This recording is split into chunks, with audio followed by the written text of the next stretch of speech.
The order gets mixed up. The man named David at the reception desk said indifferently.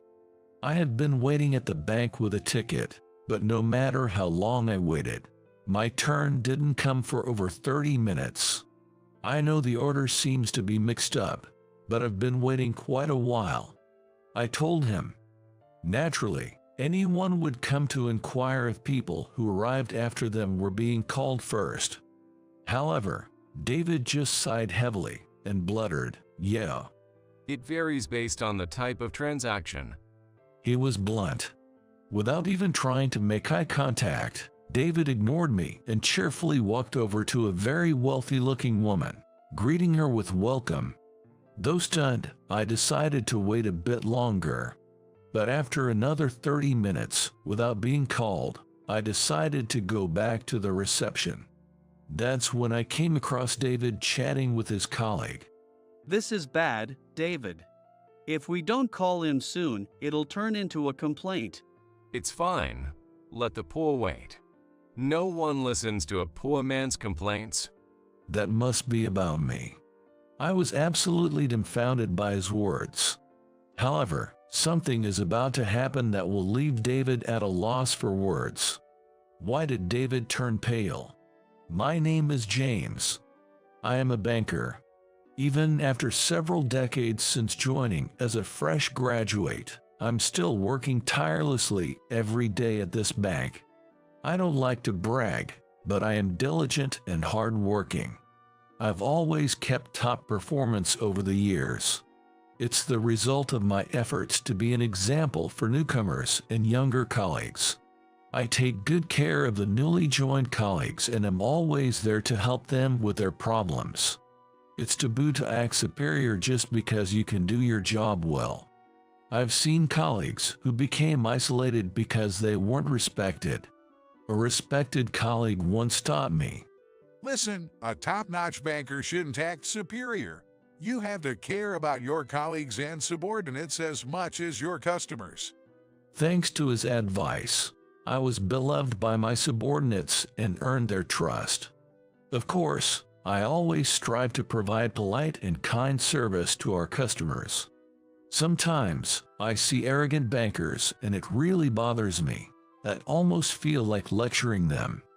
It's truly rare, but occasionally there are people who look down on others, and such individuals consistently judge clients as superior or inferior.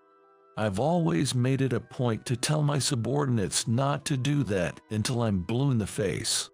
When it's time to go home, I head straight home. I open the door and say, "I'm home." Welcome back. Amy greets me cheerfully. Welcome home. Dinner is ready. I made your favorite grilled salmon. Oh, that's great. I'll take it after a shower. I thought you'd say that, so I've already got the bathroom ready. Amy said this and went back to the kitchen. I quickly took off my jacket and headed to the changing room. Amy is capable and hardworking, a wonderful wife indeed. We've been married for 20 years. She's my beloved supporter. Thinking about it, we've never really fought, and only happy memories come to mind.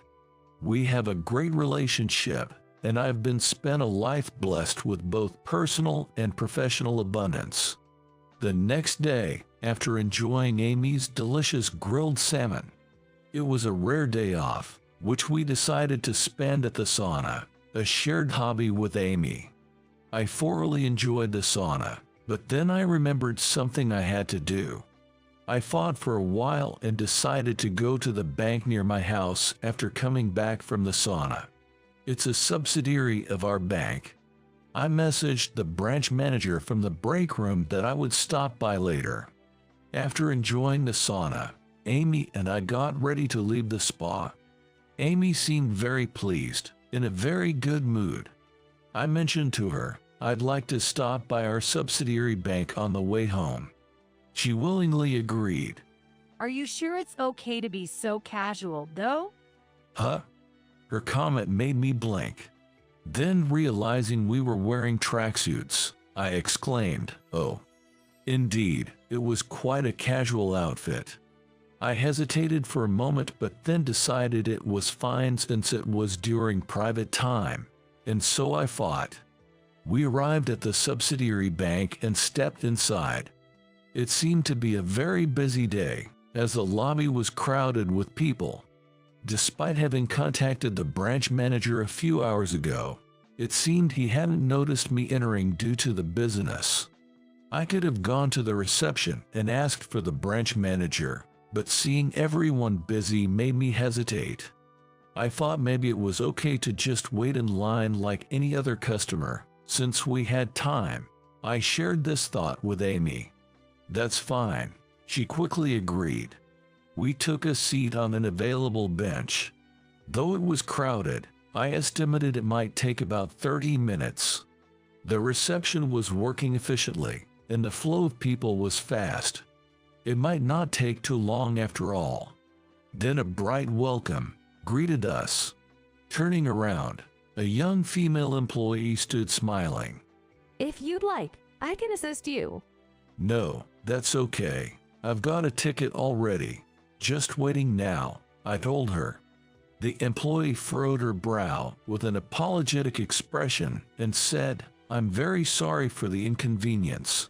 It's quite busy today. We will call you in turn. Please wait a little longer." "That's okay, thank you," I said with a smile, and she grinned in relief. As she walked away, I noticed her nameplate read Sarah. Sarah was greeting every customer with a smile. Despite the rush, it was a pleasant sight, and just watching her made me feel good. Amy and I chatted for a while, but it seemed unusually slow. I checked my watch, and over 30 minutes had passed since we registered. Surely, it should be our turn soon. I thought so, but there was no sign of being called.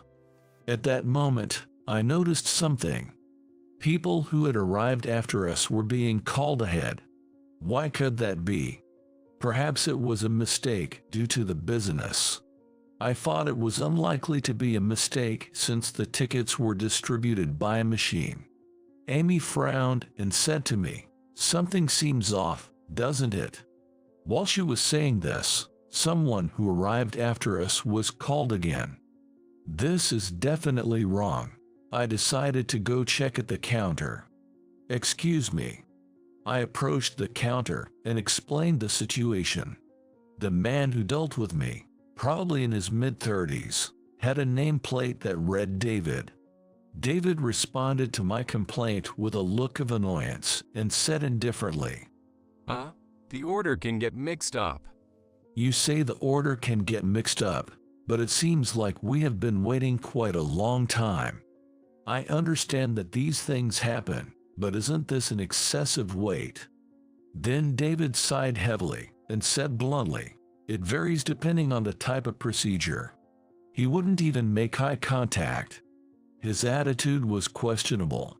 As I was about to speak, David suddenly turned cheerfully and said, "Welcome," and walked towards a very wealthy-looking woman.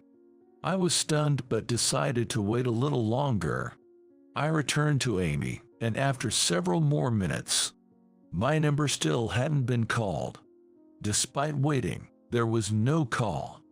It was clear that they were intentionally and blatantly skipping my turn.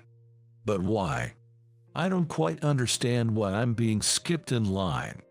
I couldn't understand why I was being deliberately pushed back like I was being targeted. Hey, this is definitely strange. Should I ask them if it's really that bad? Amy offered, but I shook my head lightly. "No, I'll go ask. Just wait here a little longer. I'm sorry to keep you waiting. Let's go out for a nice dinner tonight." After apologizing to Amy, I stood up to find out why. I caught the eye of Sarah, who had been bright and kind in the lobby, but she looked uncomfortable, averted her eyes, and looked down. What could be going on? When I went to the counter, I saw David talking with another employee, seemingly unaware of my presence, as he was engrossed in conversation. "It's okay. Don't worry about it. But isn't this too long of a wait? Don't be so scared. This is bad, David. If we don't call in soon, it'll become a complaint. David laughed it off. That's not going to happen. It's all good. No one listens to complaints from poor people. I was dumbfounded by his words, and his younger colleague had a troubled look, probably thinking that what David was saying was absolutely unreasonable. But the tricky part is, because of the absolute hierarchy, a younger banker can't speak up against the older one. Even the words he just said must have taken a lot of courage. David frowned at his colleague, sighing, "Come on." Don't be so scared. It's okay, really. I'm not quite sure what he thinks is okay. The colleague seemed to feel the same, looking dissatisfied. It's fine. Let the poor wait. David pointed out my tracksuit and said, "A guy dressed like that obviously doesn't have money, so he's not an important customer." He explained to the colleague that their priority should be regular and wealthy clients. Finally understanding why I was being sidelined, I caught my reflection in the window. A gray tracksuit surely doesn't look wealthy. But judging someone solely by their appearance isn't right. It's not fair to assume someone is poor just because they are dressed casually. So, David judges customers by their appearance. I stood resolutely at the reception and said, "Excuse me." Duh, you again. Can you wait? I told you we are calling people in order. David replied, frowning and looking quite annoyed. For some reason, he seemed to be getting defensive, which made no sense. The one who should be upset is me. I've been waiting for over an hour now. My number has been skipped, and several customers who arrived after me have been called and finished their transactions. You said earlier that the order could change based on the type of transaction, but I don't think mine is that complicated. I asked David calmly, "Can you explain the reason?" Then, irritated, David unbelievably clicked his tongue at me, a customer. Such an attitude is truly unacceptable. Just as I was about to make a complaint, a voice came from the side. "Did you make it here?" Oh, what? Kevin, the branch manager. "Yeah, long time no see." As I waved to the branch manager Kevin, he greeted me and said, "Our president, James, it's been a while." David's eyes widened in shock. "What?" Have we kept you waiting too long? "A bit, yes. I've been waiting in the lobby." James, I am truly sorry for making you wait. The branch manager deeply apologized to me. "No, it's okay," I assured him, but he apologized further for not having noticed my presence. I said, "It can't be helped with it being so crowded. Everyone was busy with customers, so I just took a ticket like any other client." If you had only notified us in advance, we would have been pleased to arrange for you to wait in the back with refreshments. "I'm sorry about that." While we were talking, David was standing there, his face pale. He blinked rapidly and had a look of disbelief on his face. Well, it's not surprising. The person thought to be a poor customer turned out to be the CEO of the headquarters. I had climbed the ranks through years of hard work to become the CEO. This bank is a subsidiary of the bank I lead as CEO. Thus, David is under my command. It was probably because the CEO had recently changed that no one at this bank, other than the branch manager, knew my face. David started apologizing to me fervently, saying, "I'm terribly sorry." However, his apology disappointed me because it wasn't what I had expected.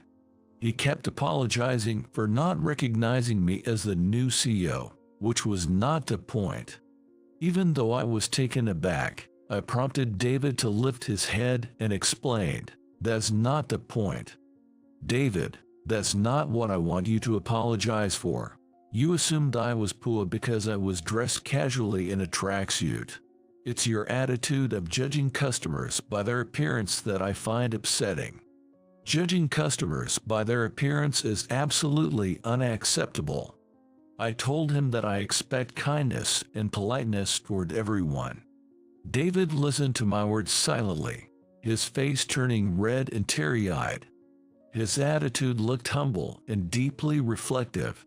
However, it later came to light that David had treated other customers similarly in the past.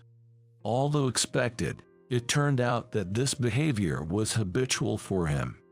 It's not just once or twice, but rather he consistently displays a terrible attitude, prompting the branch manager to offer me to take appropriate action. I intervened to say, "No need to fire him," to the branch manager. A pay cut might be unavoidable given the circumstances, but I didn't think firing him was necessary. Despite his selective approach to customers, David's customer service was excellent. I believed that with proper guidance and a shift in mindset, he could become an excellent employee. I negotiated directly with the branch manager to have David transferred under my supervision. The manager was surprised, but after hearing my reasons, he agreed. Everyone makes mistakes. What's important is how one acts after making a mistake, and how we support such a subordinate. That's what I believe is crucial. These individual actions, I believe, will help grow the bank even more. David had been transferred to me, but bad rumors had already spread, branding him the worst banker. He must have heard them, but I chose not to intervene directly. One must atone for their own misdeeds through their actions. If I intervened, it would solve nothing and probably make things worse. Despite various bad-mouthing and harassment, David worked hard. He endured various gossip and harassment, yet he worked diligently. He seemed determined not to repay kindness with ingratitude. After some time, David changed his heart and became like a new person. His customer service was recognized by everyone, and eventually, the bad rumors faded away. Now, all I hear are good things about David. The most recent thing that made me happy was being directly praised by a customer for David's service. Not just once, but multiple times. I was delighted with how kindly he treated me, said a very casually dressed elderly lady. At that moment, I felt reassured that my teachings were correct. I smiled, thinking I would continue to uphold my beliefs.